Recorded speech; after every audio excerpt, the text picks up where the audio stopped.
भारतीय हवामान खात्यानं गोंदिया जिल्ह्याकरिता 1 एप्रिल आणि 2 एप्रिल रोजी येलो अलर्ट जारी केला होता। त्यामुळे जिल्ह्यामध्ये कालपासूनच ढगाळ वातावरण आजही कायम आहे। काही ठिकाणी पावसाचा अंदाज व्यक्त करण्यात आला होता आणि सकाळपासूनच हे वारे वाहत असून या वाऱ्यामुळे जिल्ह्याच्या तापमानामध्ये 4 ते 5 अंशांनं घट झाली आहे। आज जिल्ह्याचं तापमान 34.9 एवढं असून अशाच प्रकारचे वारे वाहत राहिल्यास पुन्हा एकदा तापमानामध्ये घट होण्याची शक्यता असल्याचं जिल्हा आपत्ती व्यवस्थापन अधिकारी राजन चौबे यांनी यावेळी सांगितलं आहे।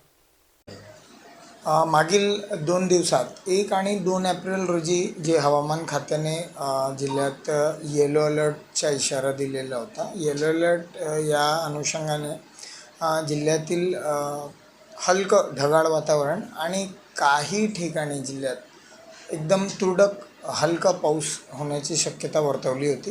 त्या अनुषंगाने जे 1 एप्रिलचा जो तापमान होता त्यामध्ये 4 ते 5 डिग्री सेल्सिअसची घट झाली आणि तो जवळपास 34.9 डिग्री सेल्सिअस एवढं तापमान कालचा होता आणि त्या अनुषंगाने आजचं तापमान देखील तेवढंच आहे। येलो अलर्टच्या अनुषंगाने थोडा हलका वारा जिल्ह्यात वाहणार आहे आणि परत तापमानात घट होण्याची शक्यता आहे।